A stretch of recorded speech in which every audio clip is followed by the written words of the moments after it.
Doctor Babasaheb आंबेडकरांनी तुम्हाला बोलण्याचा अधिकार दिलाय, आंदोलन करण्याचा अधिकार दिलाय आणि या देशामध्ये स्वाभिमानाने जगण्याचा अधिकार दिलाय. कोणाची माय व्यायली नाही आमचं आरक्षण काढून देण्याचा, कोणाची माय व्यायली नाही उपवर्गीकरण आमच्यामध्ये अनुसूचित जातीमध्ये उपवर्गीकरणाचं. हे आपण लक्षात घ्या. आज फडणवीस तुला सांगू इच्छितो, तुझी अवकात नाही, स्पष्ट सांगतो. कारण तिथं दीपकने काय केलंय बघितलंयस. त्यांची ती लहान लहान पोरं होती. इथं कोण आहे माहिती का?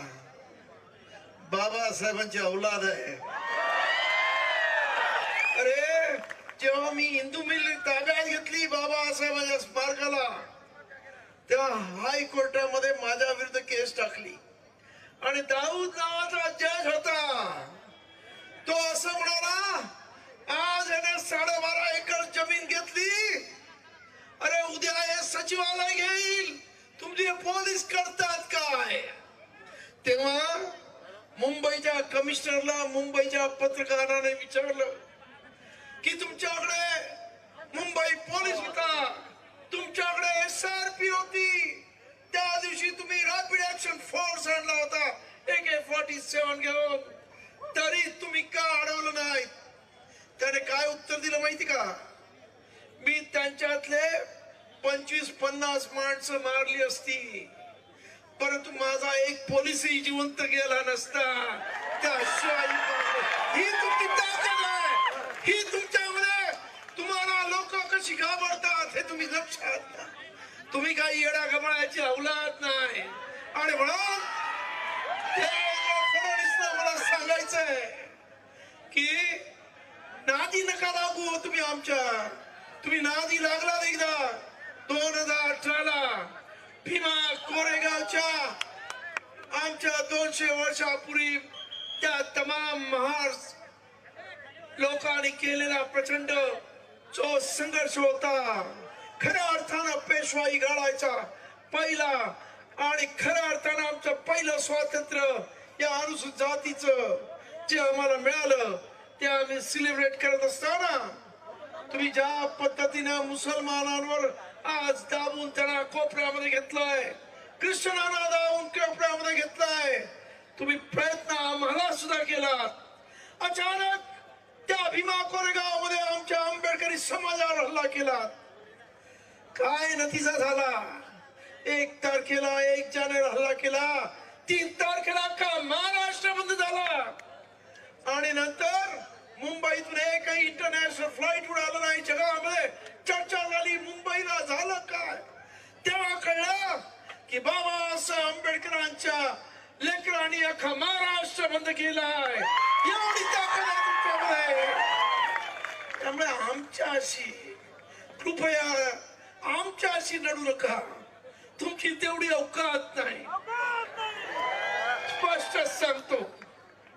कारण या इथं आपल्या सर्व आम्ही सांगू इच्छितो, आमचे जे मातंग भाऊ काहीतरी त्यांच्या मागे लागलेत, मनुवाद्यांच्या मागे लागलेत. कारण आज या देशामध्ये खऱ्या अर्थानं जर कुठचं कोण लढू शकत असतील तर ते अनुसूचित जातीची लोक लढू शकतात, हे या मनुवाद्यांना माहिती आहे. आणि त्यांचे खच्चीकरण करायचं असेल तर त्यांच्यामध्ये विभाजन झालं पाहिजे, त्यांचे तुकडे केले पाहिजेत आणि आपसामध्ये उपवर्गीकरणाच्या नावाखाली भांडणं लावून दिली पाहिजे. हा यांचा अजेंडा आहे आणि त्या अजेंडासाठी ते प्रयत्न करतायत. परंतु मी सांगू इच्छितो, कधीही या बीजेपीला आणि या मनुवाद्यांना वाटलं नव्हतं आतापर्यंत आंबेडकरी समाज एका बाजूला आणि आमच्या अनुसूचित जातीतल्या इतर जाती सुद्धा जन्मगाळ असो इतर या वेगळ्या दिशेला असायच्या. परंतु जेव्हा हे उपवर्गीकरण झालं आणि खऱ्या अर्थानं आपण पाहिलं असेल की आज 59 जाती एकत्र आलेल्या आहेत.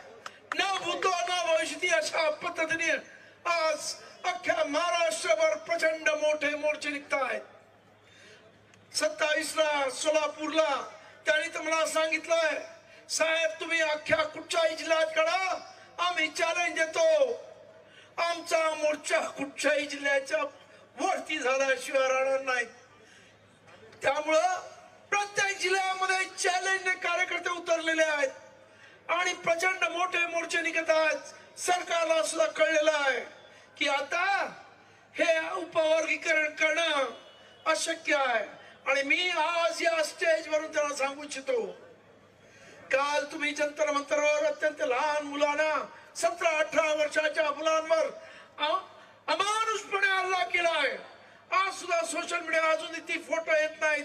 पण माझ्या रिप्रेझेंटेटिव्हच्या दिल्लीच्या कार्यकर्त्यांना सांगितलं, आमचा राकेश प्रजापती म्हणत होता की रात्रभर मी झोपलो नाही आहे, कोणाची डोकी फुटली आहे, कोणाचे हात पाय झालेत, व्हिडिओ म्हणजे मोबाईल रस्त्यावर पडलेले आहेत.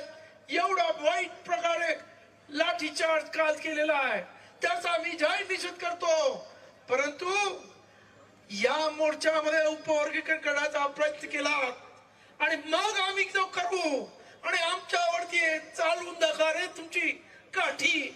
मग आम्ही बघतो की या देशामध्ये आमच्या बापाने लोकशाही दिली, पण आमच्या बापाने लोकशाही देत असं सांगितलंय की या देशामध्ये जर मी दिलेली लोकशाही टिकवायची असेल तर इथे समानता आणायला पाहिजे, लोकांमध्ये बंधुभाव आणायला पाहिजे, न्याय दिला पाहिजे. आणि जर तो दिला नाही तर माझ्या बापानं सांगितलं की एक दिवस हे लोकशाहीचं मंदिर या देशातील लोक उद्ध्वस्त केल्याशिवाय राहणार नाही.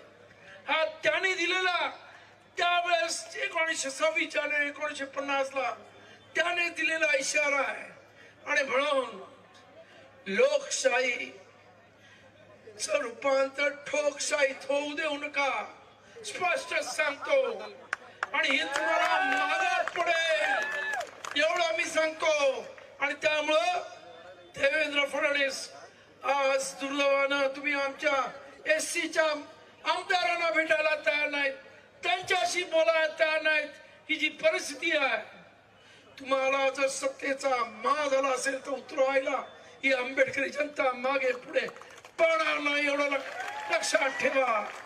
आणि त्यामुळं आज हे जे काही मोर्चे चाललेले आहेत ही फक्त एक झलक आहे, अजून बरंच काही या देशामध्ये होणार आहे. तेव्हा मी एवढंच सांगतो की बाबासाहेब आंबेडकरांच्या अनुयायांबरोबर आणि आज अख्ख्या अनुसूचित जाती जमातीच्या लोकांबरोबर उगाच लागू नका आणि त्यांना उगाच खरं म्हणजे अनेक बोलताना मला सुद्धा बराच कंट्रोल करावा लागतो, कारण विद्रोही भाषा आपल्याकडून जाऊ नये याचा मी बराच प्रयत्न करत असतो. कारण तर या इथं ही जी काही परिस्थिती निर्माण त्या सरकारने केलेली आहे ती खरं म्हणजे सरकारने स्वतःहून आपल्या अंगावरती ओढून घेतलेली आहे. त्या सरकारने ताबडतोब हे सर्व उपवर्गीकरण बंद करावं आणि त्या न्यायमूर्ती बदल समितीचा अहवाल कचऱ्यामध्ये टाकावा अशी आमची मागणी आहे.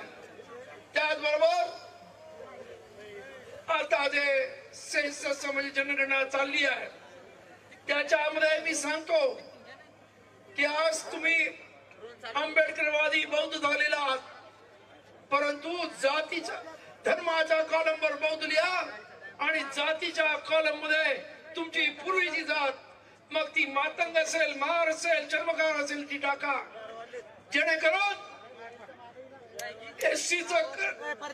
एससीचं खरं पॉप्युलेशन आपल्याला कळेल. आज 13% ही संख्या आपली प्रचंड मोठ्या संख्येने वाढलेली आहे. 1961 साली ही संख्या 13% होती. आज जवळपास 75 वर्ष या पाण्याखालून म्हणजे गेलेली आहे. आमचं म्हणणं आहे 20%च्या आसपास आज एससीची लोकसंख्या आहे आणि जर आपली लोकसंख्या खऱ्या अर्थानं जनगणनेमध्ये प्रकट झाली ते उपवर्गीकरण सोडा, आपण 20% आरक्षण मागण्यासाठी इथे मोर्चे काढू. आणि म्हणून आपण सर्वांनी अशा पद्धतीने हे करा. मला माहिती आहे जालना शहर हे एक औद्योगिक शहर आहे. याच्यामध्ये अनेक शेठजी भटजी राहतात.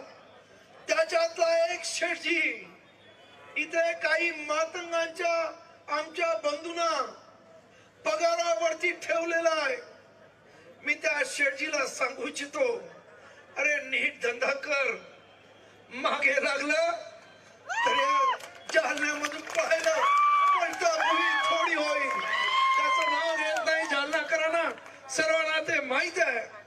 तेव्हा आपण सर्वांनी या इथे एवढ्या पावसामध्ये इथे आलात आणि या इथे आपण प्रचंड ताकदीने उतरलात.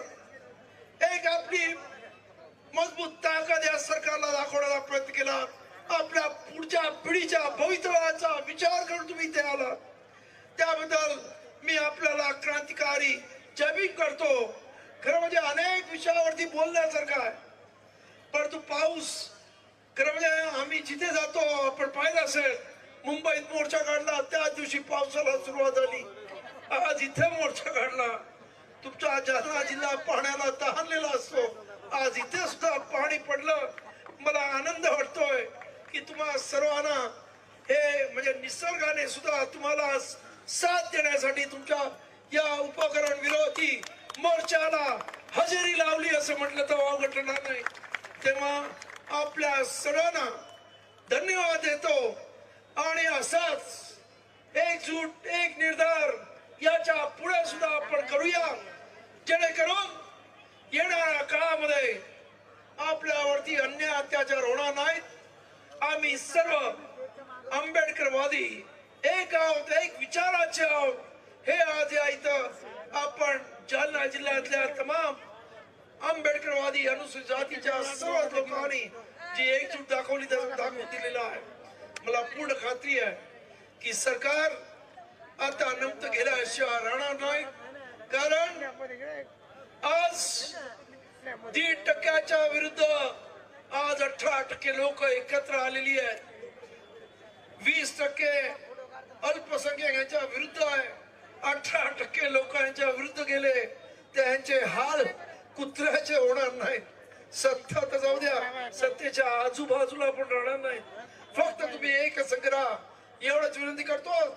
जाताना एवढंच, या इकडे महापौर मॅडम आलेल्या आहेत आमच्या, त्यांना विनंती करतो की आणि तुम्हा जालनेकरांना आपण सांगतो, हे जे काही मोतीबागेचं प्रकरण आहे, तथागत भगवान गौतम बुद्धाची मूर्ती लावायची आहे. तुम्हाला सांगतो रमाबाई आंबेडकर नगर आपण नाव ऐकलंय, जिथे 11 जण शहीद झाले. त्यांना बाबासाहेब आंबेडकरांचा पुतळा लावायचा होता आणि सरकार लावू देत नव्हतं, महानगरपालिका लावू देत नव्हती. मी म्हटलं मी येतो, मी उद्घाटन करतो आणि आजही तो पुतळा दिमागात आहे. उद्या तुम्ही इथे तथागत भगवान गौतम बुद्धाची घरात ताई तुम्ही मूर्ती लावा उद्घाटनाला. मी येतो, कोणाची माय व्याधी असं मी तुम्हाला जाहीर करतो आणि आपल्या सर्वांना क्रांतिकारी जय भीम करतो.